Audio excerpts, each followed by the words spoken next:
Hello and welcome to the day two of APAC Smart and Sustainable City Conclave.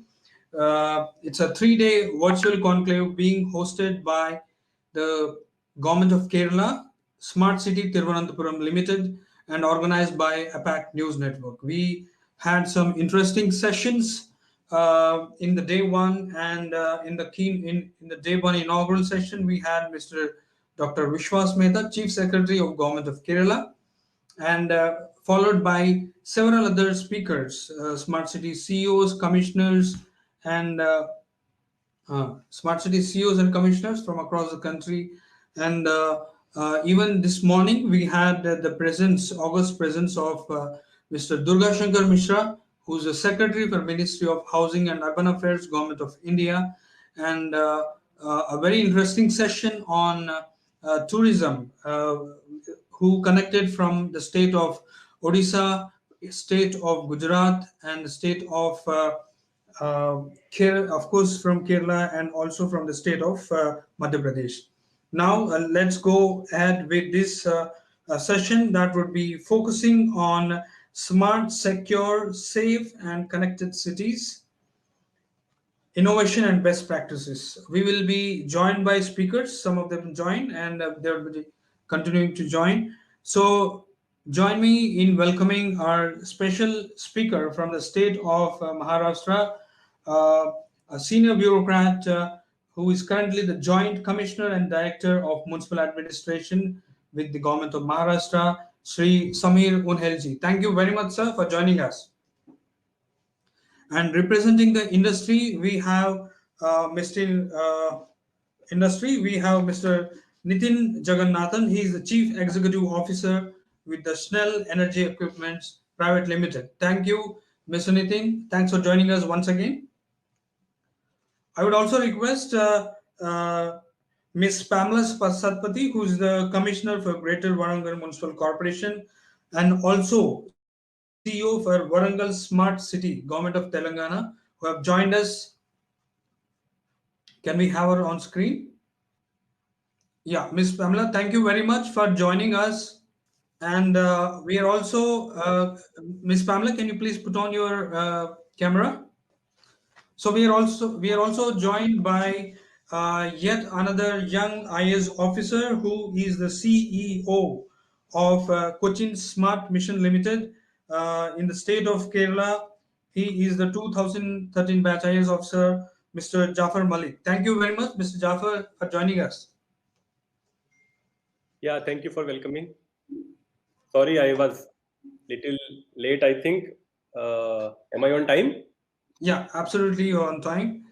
So I think there is some technical issues at the Warangal Smart City side. We're trying to correct it. Meanwhile, Mr. Balakiran, who was supposed to moderate this session, there was a urgent meeting in the government. He would be joining when he gets free. So meanwhile, we shall go ahead with the panel discussion. The other speakers would also be joining, including Gaurang Rathi from Varanasi and also Mr. Mahendra Singh Tanwar from Ghaziabad Municipal Corporation. So with this, I would first call upon our special speaker from the state of Maharashtra, Mr. Samir Hunehel. Sir, we would like to know especially on the smart connectivity front and the smart initiatives in your organization, especially in the urban development sector. So first of all, thank you for this opportunity of interacting. I think greater collaboration and interactions among cities is an important criteria which will be very helpful for all the cities to move ahead, because we are in at such a stage that one city doing one good thing at one time is not sufficient to address the challenges that India's urban ecosystem is facing. I personally feel that the novelty of word smart only with few limited cities will have to be moved, and each and every city in the country needs to adapt those basic features of smartness into their regular functioning. So this kind of activity, I believe, would be very important and each and every city will have to move towards slowly becoming smart.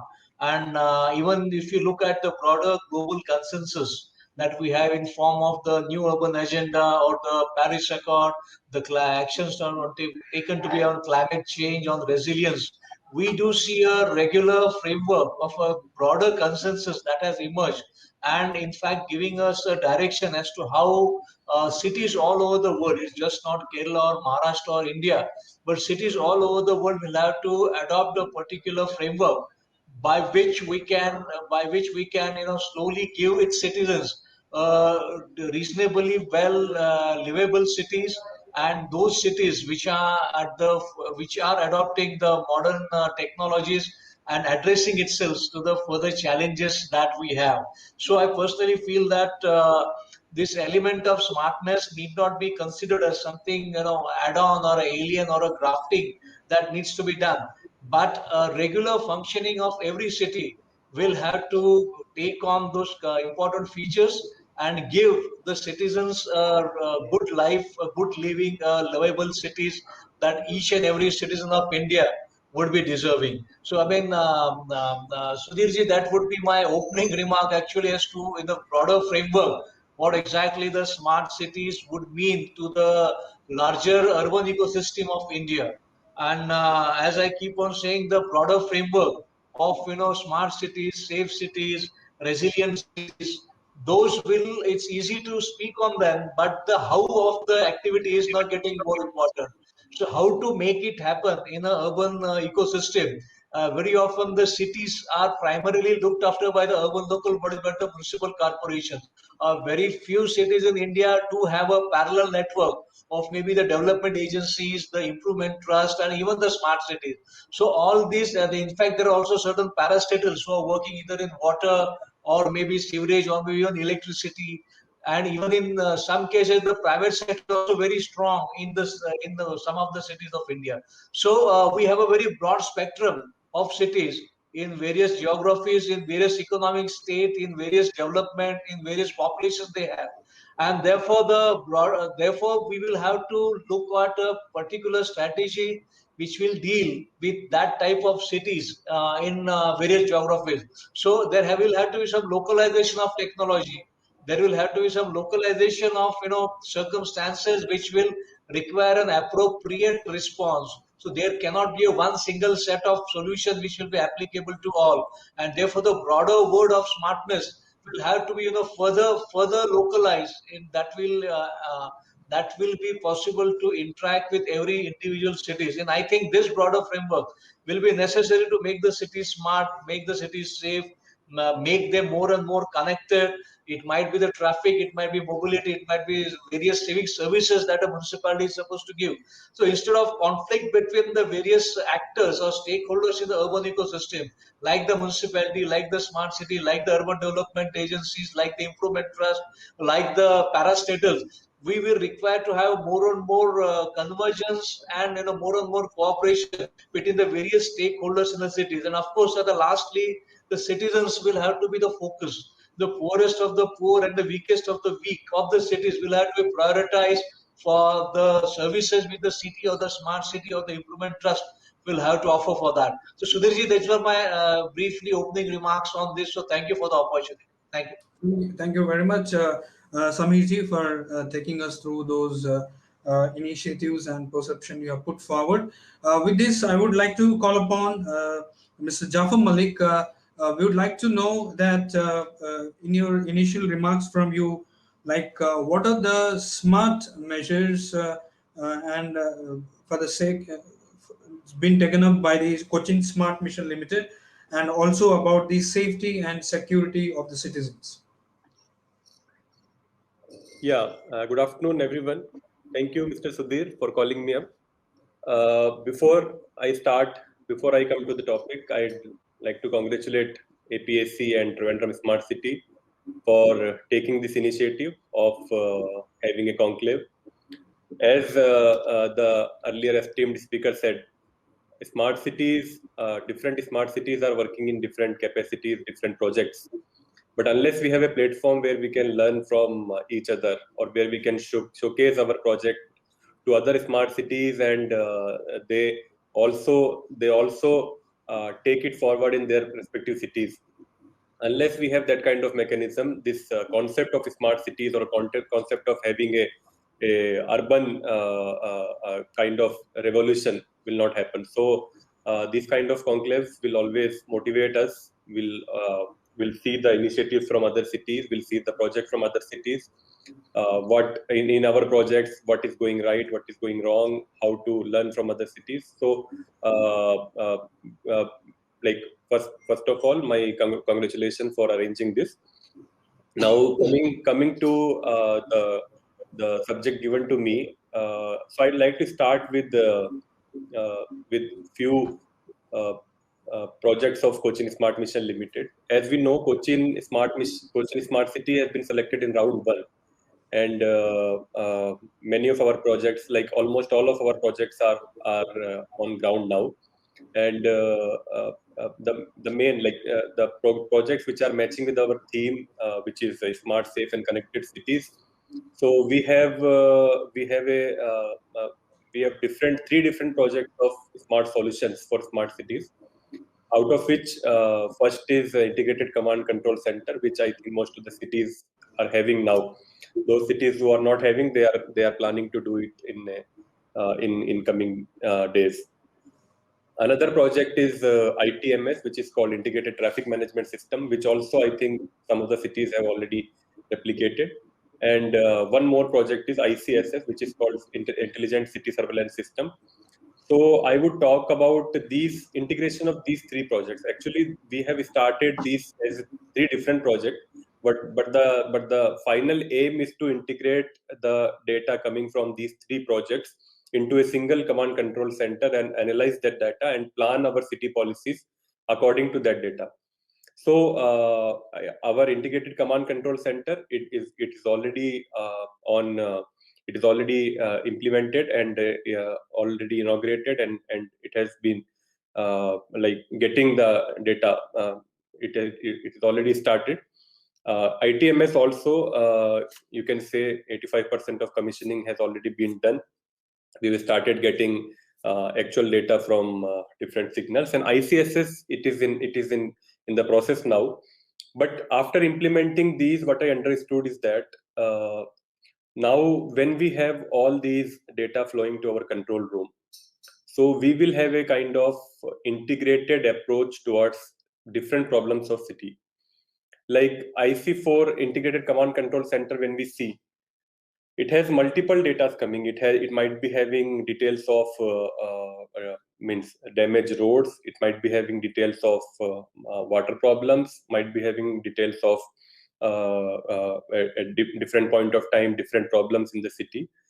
So when we have all these data in hand or all these problems at hand, now the response part from integrated command control center, which we are working now, response part is coming up. So how to address those problems, how to give the solution to those problems.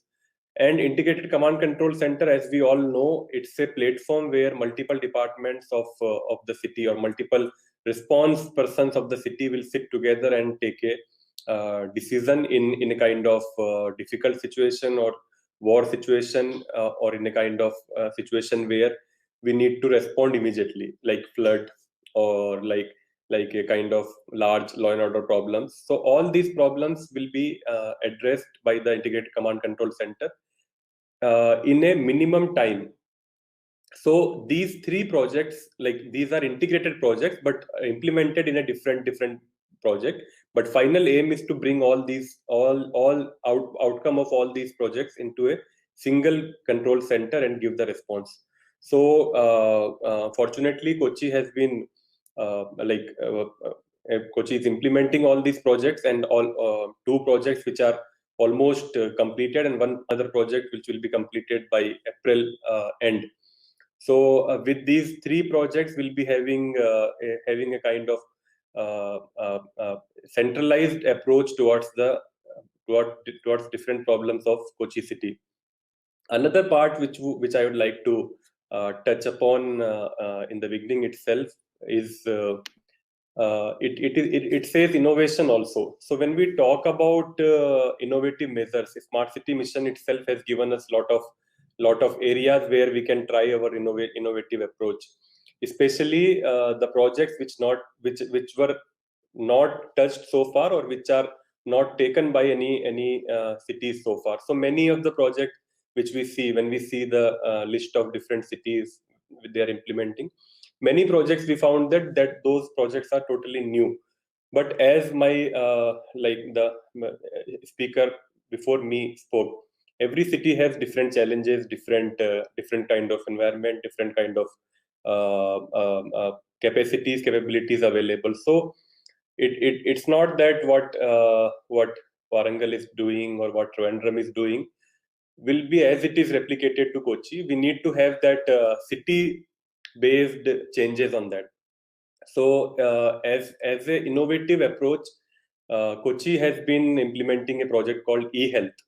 eHealth is basically in the time of Corona, in the time of COVID, we got that project more important because it talks about recording the patients visiting in government hospitals in a electronic manner, and later when they visit that hospital or that PHC CHC again, they need not be interacting with the manually with the hospital staff.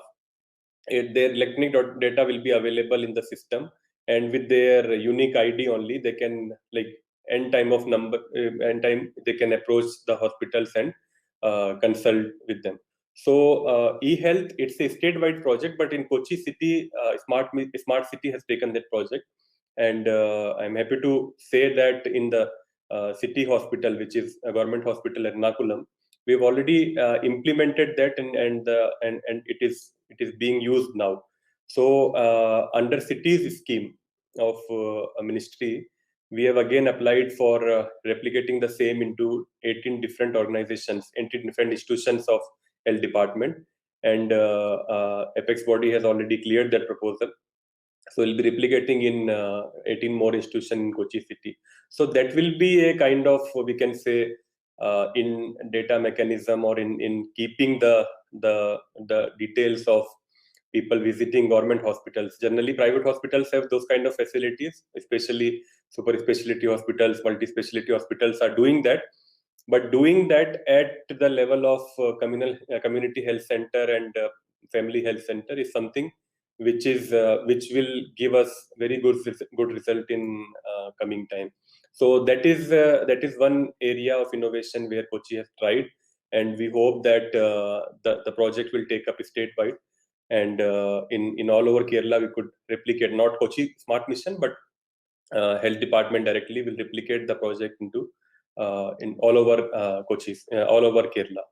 So these things I just wanted to touch in beginning. Then when we are coming for further discussions, I would also join. So Sudhirji, will that be okay? Yeah, that would be absolutely fine. This is amazing that e-health initiatives being implemented at the community healthcare centers, and also at the primary healthcare centers. So with this, I would like to call upon our special guest from the state of Telangana, that is the Warangal. Ms. Pamela, thank you very much for joining us. Good afternoon, Mr. Sudhir. Thank you for having me here today. Thank you very much. So we would like to know about the smart initiative. In your initial remarks, you would like to have the smart initiatives in Warangal, which is especially related to smart, secure, and safety of the city. I think the question focuses on the implementation of the integrated command and control center. Here in case of Warangal, actually, we are yet to establish ICCC. I mean, the DPR has been finalized, and we'll be soon rolling out integrated command and control center. So mostly we are not just focusing on surveillance here, but also integrating the day-to-day aspects of improving the quality of life for an individual. So that is what pertains to ICCC here. Other than that, we have taken a few other initiatives. Under the Smart City mission. If you'd like to, if I'm permitted to elucidate those, I may. Yes. So we would like to know. Would like to know further. There is some sort of disturbance coming in. Okay. Yeah. So we would like to understand further. Mr. Nitin, are you there? Yes, I am here, Sudhir. Yes. Yeah. Mr. Nitin, your organization is working towards innovation in energy, especially of course, in the energy conservation. And now we would like to know how your organization is contributing, especially in the smart city sector. Yes. Majority, as Mr. Jafar Malik sir also told, each city has its own challenges because each city has been developed and has grown on its own. And so when we go to each city, we come up with a different set of challenges. But there are some basic tenets of the solution that we have and that we provide remains the same, which is everyone wants day-to-day operations and day-to-day problems that you want to see in one command and control center.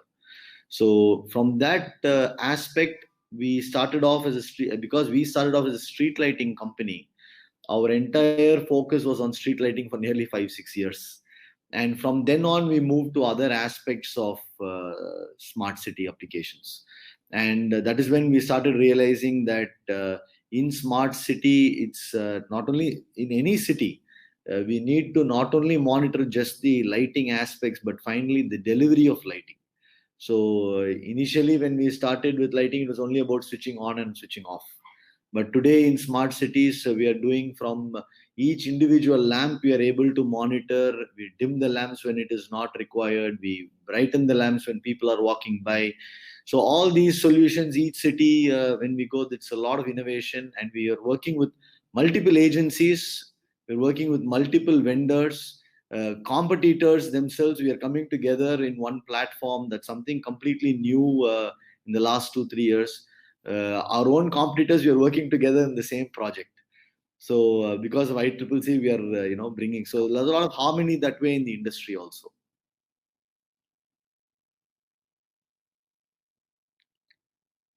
I think you're on mute, Sudhir. Thank you very much, Nitin. If Mr. Samir ji, if you are there, we would like to. Samir Unhel ji, are you there? Yeah. Yes, Sudhir, yes. Yes. So we would like to know in terms of you are part of Maharashtra. Mumbai is the biggest corporation which we know. We would like to know what is the technology that is being used in terms of smart waste management and innovation.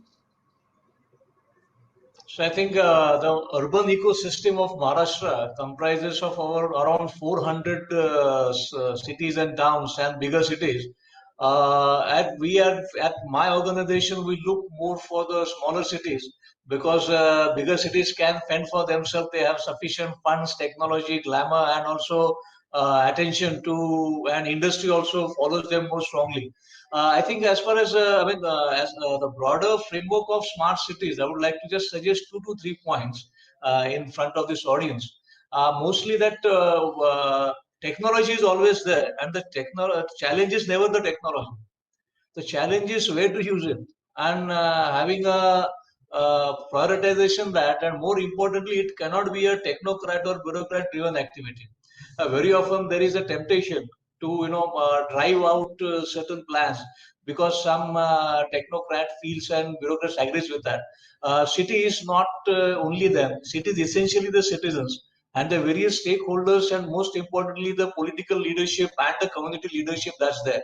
So if we try to maybe a younger lot fancied by technology, we try to drive down something and then it doesn't create resonance. The number of softwares and applications that exist in the maybe cities, the urban spaces are so huge.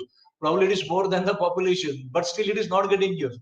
So the challenge in smart cities very often is the acceptance of a technology by the city, by the municipal staff, by the various government organizations, and most importantly by the citizens. So I would like to share one example which when I was earlier working as the CEO for a smart city in my earlier assignment, we had prepared one citizen app. I think, and that app, we were a city of 2.5 million, and registered users were almost 2.5 lakh. So almost 50% of the families had this city app with them. And the efforts that the city or the smart city and the municipal corporation together had to take to create that acceptance of that technology was quite a big task, and I think that needs to be fostered in any premise of discussion that we are having for regarding smart cities. So acceptability of any technology by citizens has to be there. As far as the smart city, as far as the solid waste management is concerned, the government of India has already come up with the Swachhata app, which I think is working sufficiently strong. And in fact, we had prepared one app in all our citizens, which was the connecting the rag pickers and the communities and the recyclers for the dry waste collection of our city, which was sort of a Ola Uber of dry waste. I think many cities must have done that. So that, as I keep on saying, is not a challenge now, but the citizens accepting that particular technology and using it for the benefits, I think, is an important challenge that we have. There is no dearth of technology. We are going to have more and more technology, more and more data. But I think important challenge for us is going to make the citizens, as I keep on saying, the poorest of the poor and the weakest of the weak. Are we trying to create any connect to them? So I'm happy to share this with the app we did for the dry waste collection. We have this urban livelihood mission, and almost 1,000 pickers were identified in my earlier city, and we got them connected to this dry waste collection app, and then tried to incentivize that. So it was quite a uphill task, and all the administrators will have to factor the acceptance of technology in their city, and most importantly by the citizens in any act, any measures that will be taking regarding implementing smart city. And second, my submission was that technology is not the only element of smartness that a city can have. So very often when we are discussing, we talk of high-end technology, which of course is important, nothing wrong in that. We will be requiring more and more technology, more complex technology to handle a very complex urban system. We are going to require that. But the smartness also exists beyond technology, and that also needs to be captured and garnered into the systems that we create through the city for running the city administration. So the in fact, regarding the technology part, of course, command control center is, if I'm not mistaken, more than 50 cities, Indian smart cities have done that. Citizen app. So we are trying to create a favorable ecosystem for that. That will be there. And we need to have a third, my submission was we need to interact more and more with the global cities. We had done a small example. It was not of any network, but some of the officers here, we had interacted each other. So we created a very simple Zoom meetings with the cities of Latin America, some of the Far East, some of the African cities, and we were surprised at the commonality of the issues we all faced. We tried to interact with doctors of Mumbai. That we had a Dharavi. Mumbai reacted to the challenge of COVID in various multiple facilities. Probably no other city had to do. But when we interacted with the cities of Latin America, even Mexico City, in Philippines, we found that the city administration has a lot of commonalities, and therefore there is a lot of scope for the mid-functionaries of the cities to interact and cooperate and learn. And not only maybe the commissioner or the CEO, they are always interacting, but this middle layer of city administrations have a greater opportunity and greater learning curve when they will be interacting with each other. And let me tell you, language is no longer a barrier now. We do have, Google, even Google can translate any language into any language. So the barrier of language also slowly receding. So this was my third submission for this August gathering, that the mid-level functionaries of the city, they run the city, very honestly. Those who are in municipal corporation will tell you that the city is run by the city executive engineers and the assistant commissioners. The commissioner very often is the, he always work, but he can be a figurehead very often. The real municipality is run by the mid-level, and they somehow tend to be not taken into consideration when we are trying to work on that. So they need to be, also be given the primacy which they require. And as I keep on saying, technology, what is technology now will be routine the day after tomorrow. So we need not be, very in that way, that way very be scared of any new technology that will be routine in next maybe next month or next year. So that is also another pattern, I think, which will have to be considered when we are talking of smart city and the four parameters that we are thinking. I'm discussing more on the general framework because that's my current role. I'm not talking of individual city or right now. So I will leave that to our esteemed members and panelists. Thank you, Sudhirji. Thank you. Absolutely right, sir, as you rightly said.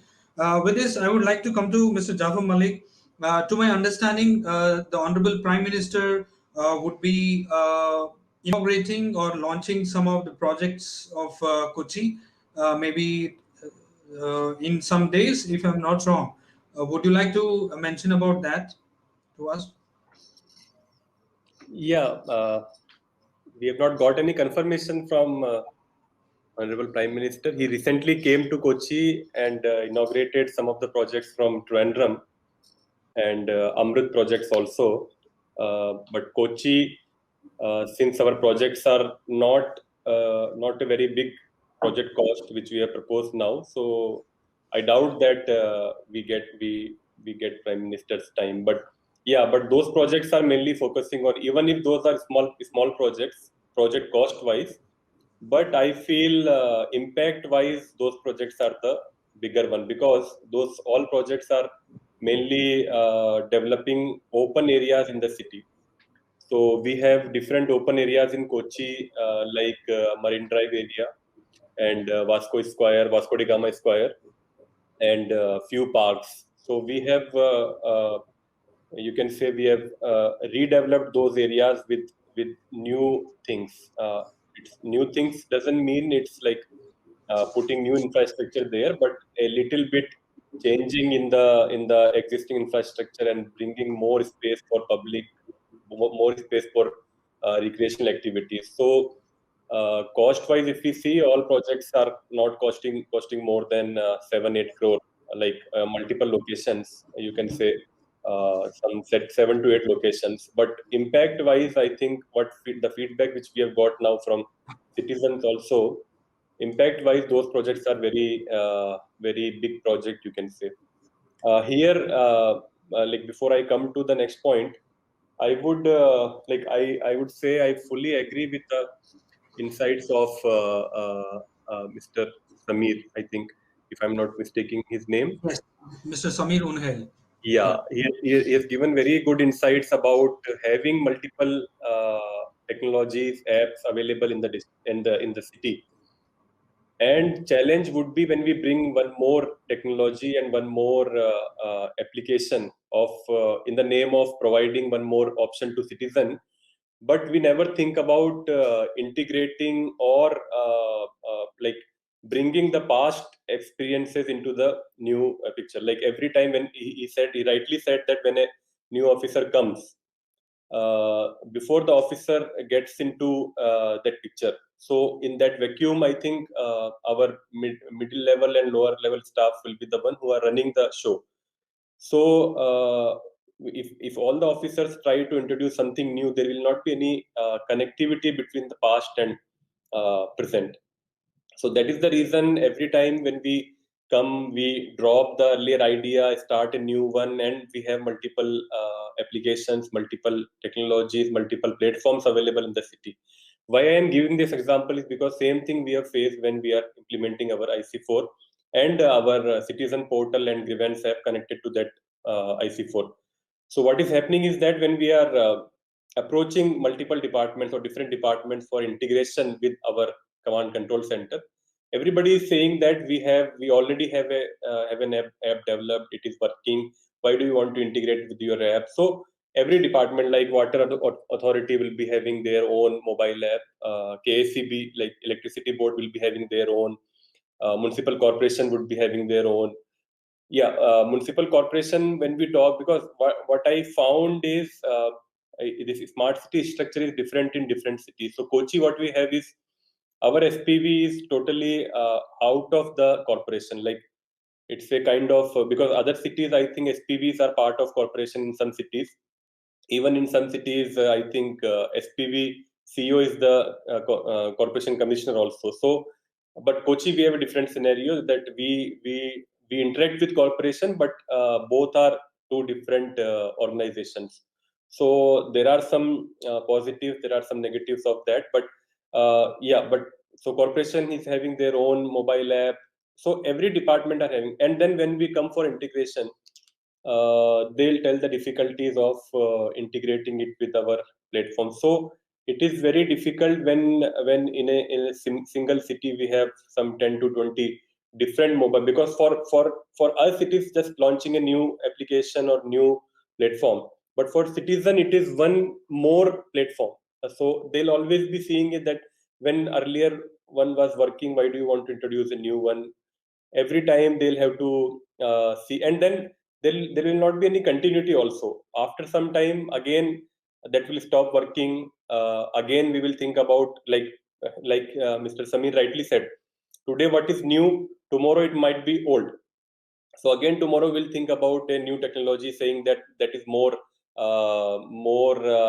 like connecting to public, or that is more easy to handle. So and then we'll launch a new. So I think when we talk about smart solutions and smart platforms, we must keep in mind that we should try to bring a continuity, bring a kind of connection between the existing one and the one which you are going to launch or which you are going to introduce, so that public, because you are new, but public is still same. The citizens are still same. I might go to another city tomorrow, but the residents of Kochi who are using that would be same. So that perspective, I think all the smart cities need to bring, or may think about that also when we talk about innovations in smart cities.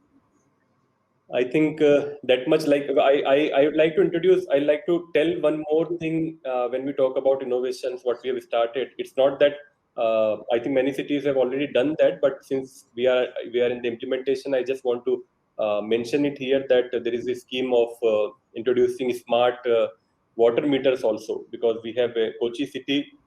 Even if we have a lot of rivers in the city and canals in the city, in some areas there is acute shortage of water availability, and same time we found that there are a lot of water being waste in the name of the destruction of pipes and all those connected. So and there are some leakage issues also. So we introduced to bring a new smart water meter, where we can monitor the usage of water and how much is being used, or how much is required, how much water is being wasted, all those things. So now we are trying it on pilot basis in 500 households, but once it is successfully introduced, we want to replicate in the overall city. So that is also something which is going to affect the overall environment of cities, because unless we save water, I think city is like the place to live would not sustain without water. So that is the concept behind this. So that is also a thing which we are working on. Like Absolutely. I'd like to stop here, because I think others also might give their. Absolutely. With this, I'd like to come to Ms. Pamela Satpathy. There has been a very good initiative has been taken up. That is a trend-setting initiative in terms of cycling. To my understanding, all the officials who have motor vehicles, now they are given the bicycles, and it's being implemented in various levels. Can you please tell us about that? It's been it's making quite a round now. Miss Pamela, can you please unmute your phone? As I mean, say. Yes, Mr. Sudhir, in terms of cycling, we have initiated the program under Cycles for Change Challenge of Government of India. So as a pilot basis, we took a 4-kilometer long stretch right in front of National Institute of Technology, and it has other important offices like Adalat, the district court, and Subedari, where the collectorate is. So and the forest office. So that is one part where there is heavy incidence of public and also officials, and that is under our our research, we could find that that is a suitable part for taking up a non-motorized transport, especially cycles. So we developed this 4-kilometer stretch with the cost of 2 crores under Cycles for Change Challenge under Smart Cities, and we built up a cycle track. We did decorative public space lightings, and we put sit-outs there, so that if a family comes and few of them are not willing to take up cycling, they can sit around and they can have a good time. So that part we developed with greenery, with public toilets, and there were existing vending zones there already. So it altogether became like a package. And then in the central median part of the road, we put up innovative posters and posters regarding creating ICT awareness for public. So that was a very simple exercise, but it really caught up well with the public. And for stopping encroachments of vendors and two-wheelers into the bicycle lane, what we did is we did bollards. In fact, bollards were supposed to be a purely utilitarian object, but we painted the bollards with a little bit of creativity, and that caught the attention of our younger folks quite well. So that is where cycling caught up, and in fact, in cooperation under CSR, we had received 500 cycles from one of our smart cities agencies, and we distributed, as a pilot, we distributed 100 cycles free of cost to our sanitary jawans. Sanitary jawans are the ones who do not take up sanitation activity directly or manually, but they are the ones who supervise.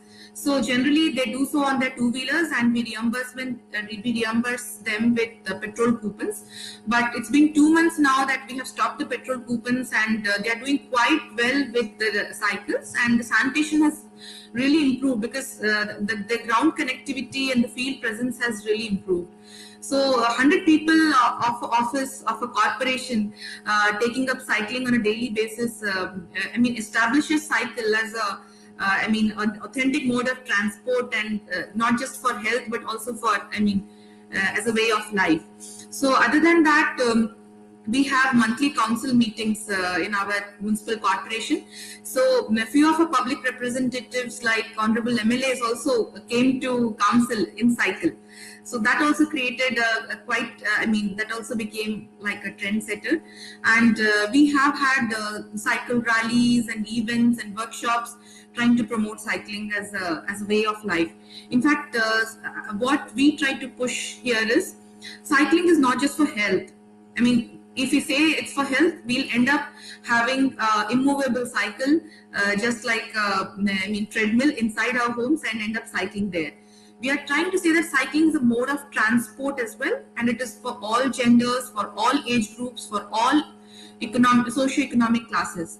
In fact, people with disabilities also generally, when they use a wheelchair, that is also a type of cycle.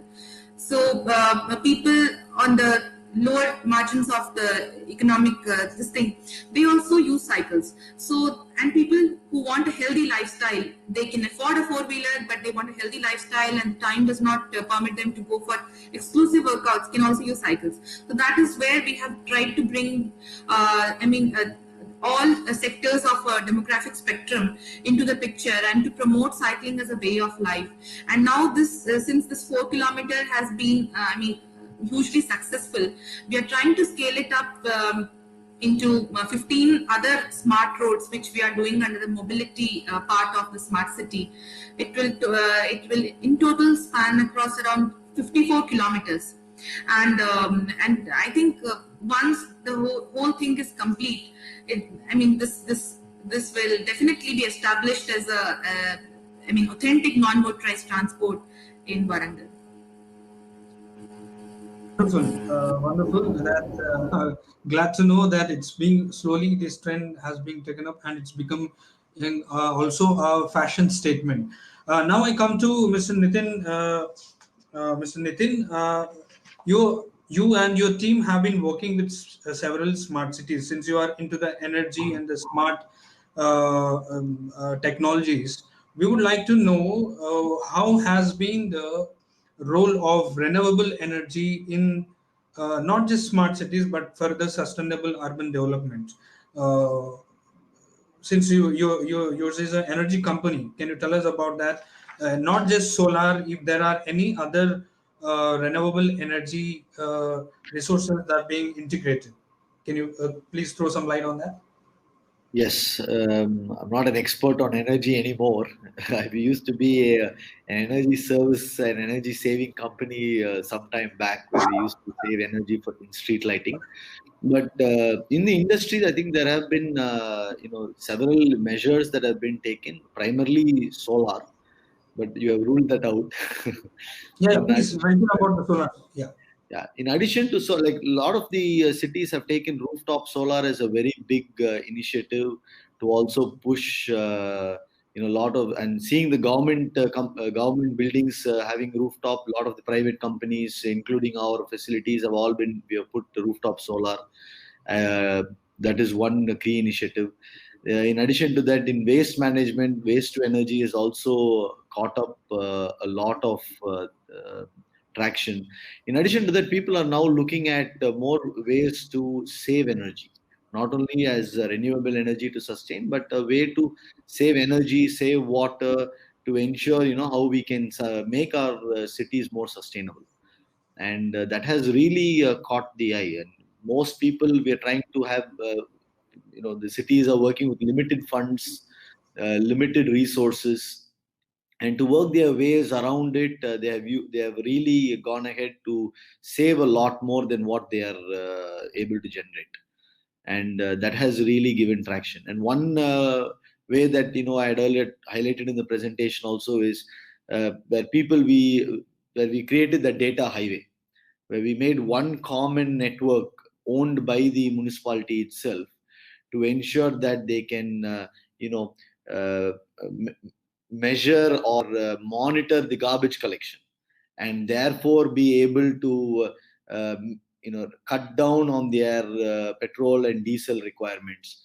uh, Take energy metering reading in Goa, for example, where we are doing a pilot project to get all the energy meter readings remotely through the street lighting infrastructure, where we are cross utilizing the resources, cross utilizing the IoT network, cross utilizing the technology, so that people who are now, who are having to go physically and collect the energy metering readings every month, now they are getting the data every day, sitting in one place. And we have not utilized other networks, but we are utilizing whatever investment they had made earlier in the streetlight infrastructure itself. So that is one way of where we are able to cross utilize resources to be able to save more wherever resources are limited. This is quite interesting where cross utilization is happening. Street light, a smart pole, you can say, right? A smart pole is being utilized to monitor the waste management. Amazing. With this, I would like to come to Mr. Jaffer. Can you please throw some light on the smart mobility, clean and green transport that's being taken up, and also about the connectivity that the Cochin Smart City mission is contributing to intercity connectivity? Yeah, as I told earlier, here Smart Mission has not taken all the initiative of corporation, because Yeah. due to our systematic this like corporation is a different entity here, and the Smart Mission is an SPV supporting the projects. We have Yeah. not we have not much taken up the transport projects Okay.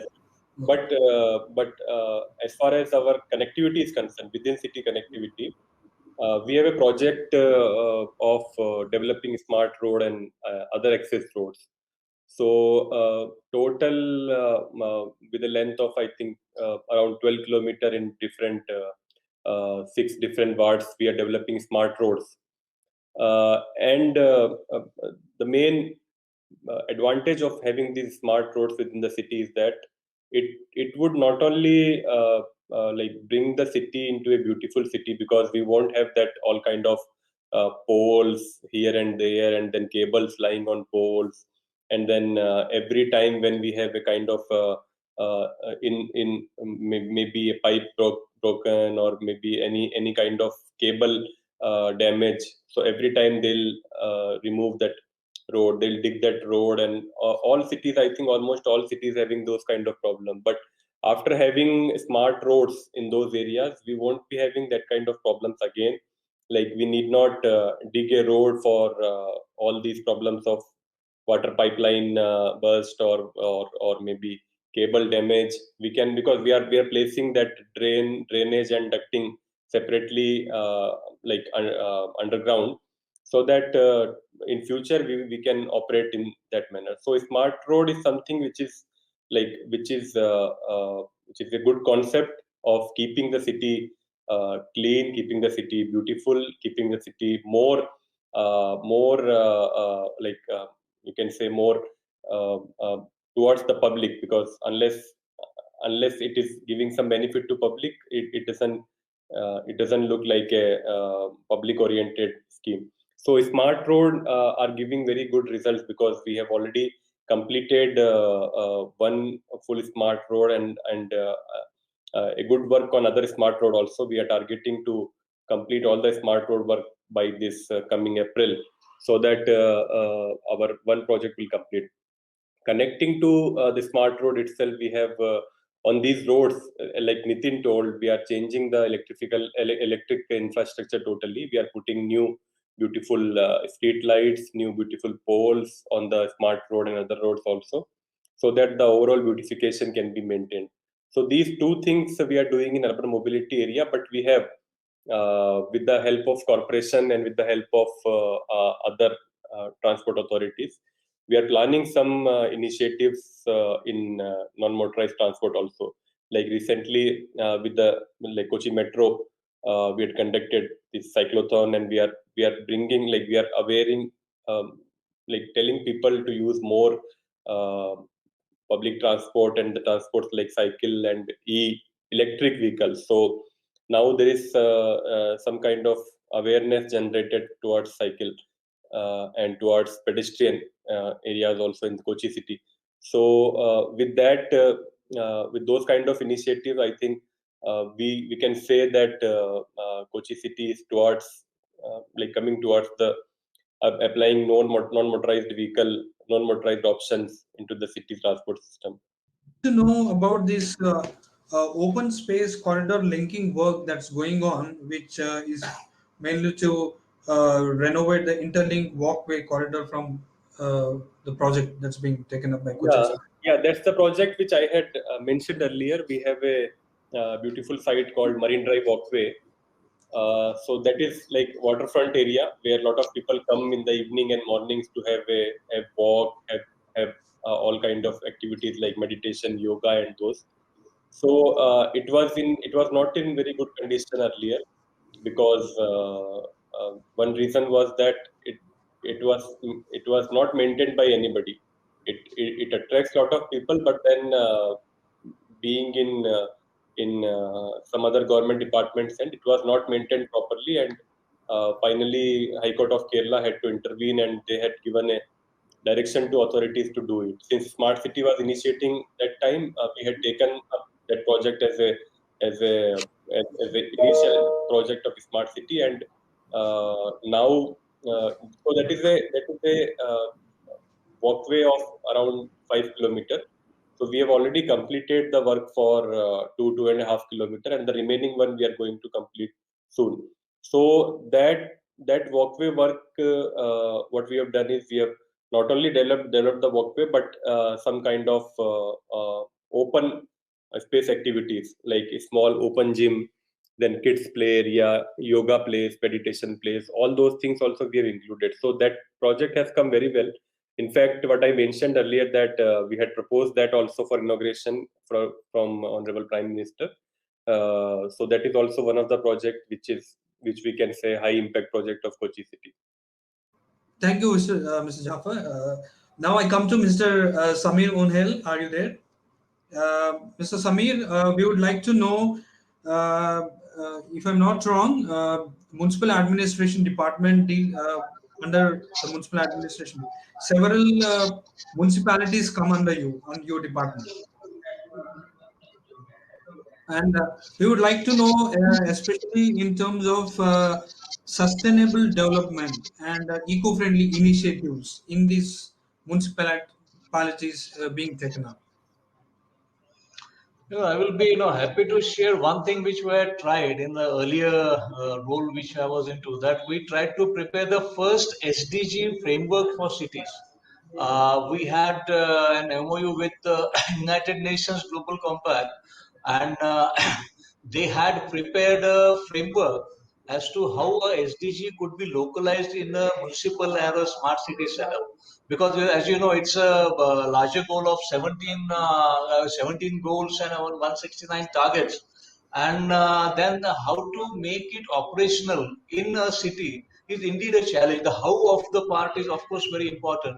And that's precisely what we had tried to do in the earlier, one of the earlier smart city which I was working, in which we tried to prepare a framework as to what actions need to be taken to make SDGs achievable in the city. Secondly, we also tried to prepare a SDG budget. I think which was the first kind done in, I think it was done last year. So it was in 2021. The last year we did the SDG budget as to how the budgetary allocations need to be done, and to which relation of that with a particular SDG target. So I think that was one of the first initiatives we did last year, in which we had prepared a SDG budget. And that could, and now thirdly, what we had done in the state of Maharashtra is that we have prepared the task force now at the municipal administration level of a group of people which will be trying to prepare a strategy for rolling out this SDG framework into the various smaller municipalities and towns. So this, I think, this initiative of what we first did in the Thane Smart City of having a SDG framework, and now of rolling off the SDGs into the various smaller councils and towns, and what needs to be done at the financial and budgetary level, I think was the innovation which we did here. Secondly, I think Maharashtra was the second state probably in India in which a social impact bond for SDG outcomes were being tied out. So I think the city of Pimpri-Chinchwad, it's also a smart city. They interacted with the newer financing models and maybe SDG financing, climate financing, and a social impact bond has been approved by the Pimpri-Chinchwad Municipal Corporation. And now at the state level, we are also trying to prepare a statewide proposal for a statewide social impact bond. So because financial backing for SDGs is essential, and only the tax bond or tax financing or grant financing or debt financing in a way may not always be sufficient. Second initiative we are trying to do is to prepare a single window for the CSR and the various philanthropists who want to work within the municipal setup. So this, I think this 4 initiative is something which we have tried to do in the state of Maharashtra as far as Sustainable Development Goal framework is concerned. And I think these ideas hopefully should prepare a good model for a nationwide implementation for achieving of the SDGs. That's what we are really trying to work on. So that's what Sudhirji we did regarding the Sustainable Development Goals and the cities of Maharashtra. So thank you, Sudhir. Thank you, Samirji. Now I come to Miss Pamela Satpathy. Miss Pamela, usually the Warangal is considered as the counter magnet city of Telangana with Hyderabad. And how is the economic development that is happening there in terms of I mean, it's a commercial investments that's happening there. Since you are also the commissioner of Warangal Municipal Corporation, to what extent it is since it is intellectually, culturally, and geographically one of the important cities of Telangana after Hyderabad.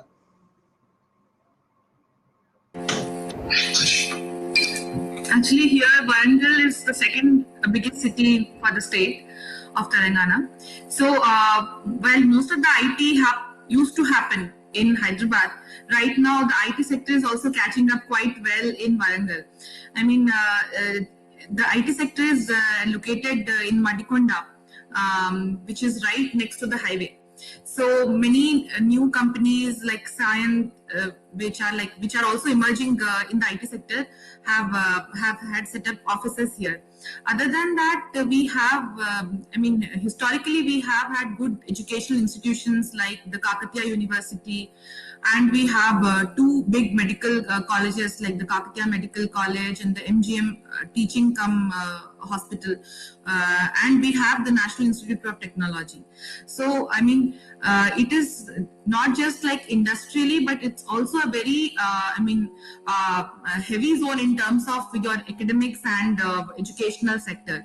So, in fact, I feel that we are yet to catch up in terms of generating employment opportunities in situ for the city, and that is where when we can truly develop as the second biggest city of Telangana.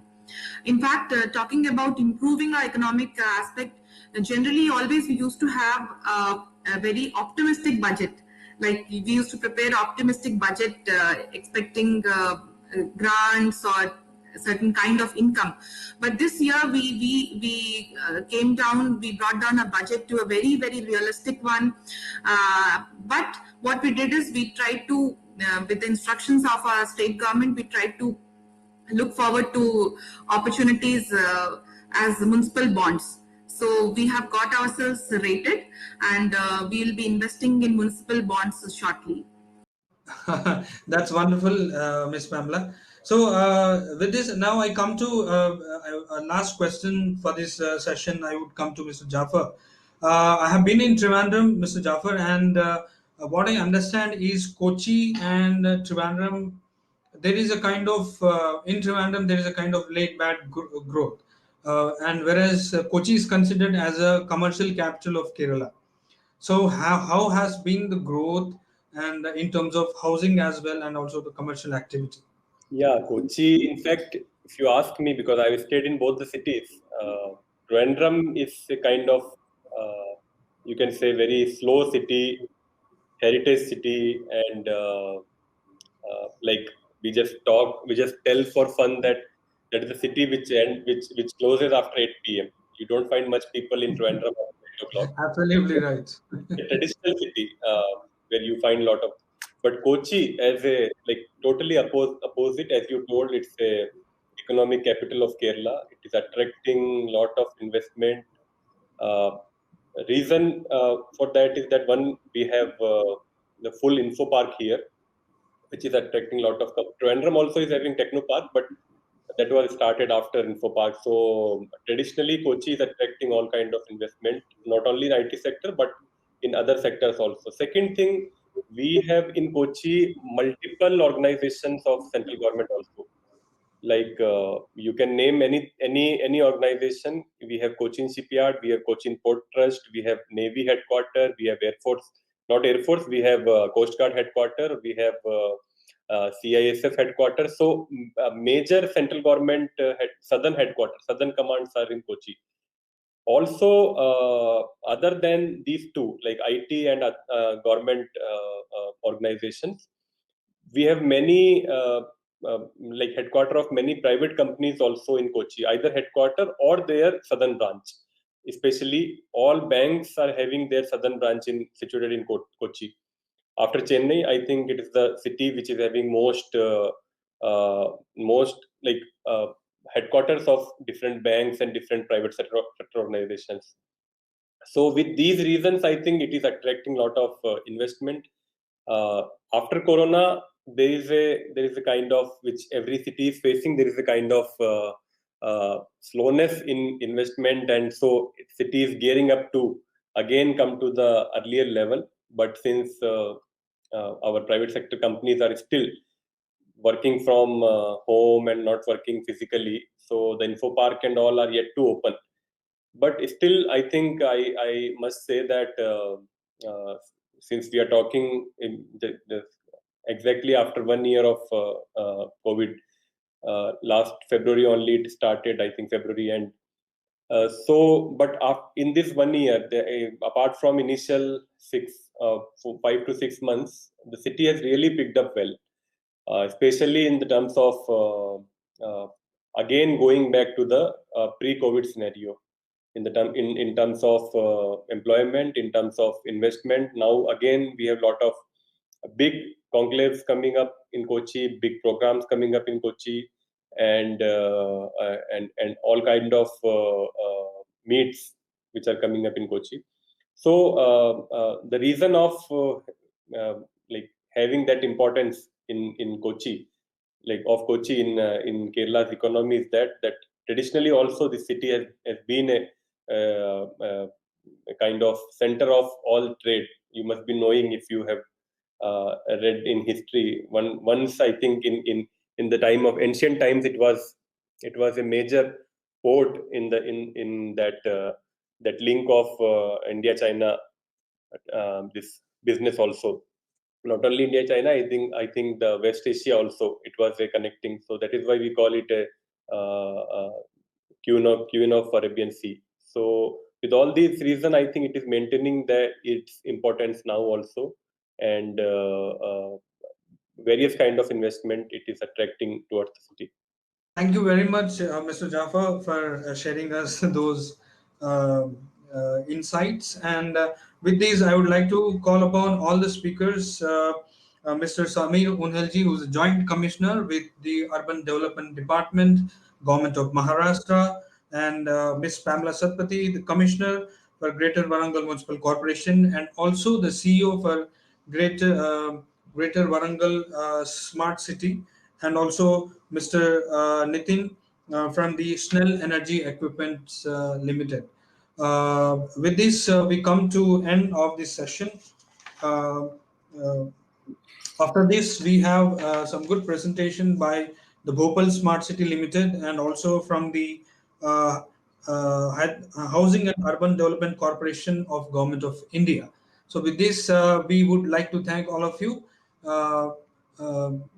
We would sign off for this particular session. Thank you very much for joining us. Yeah, thank you everyone. Thank you, Sudhir. Thank you, everyone. Have a good day.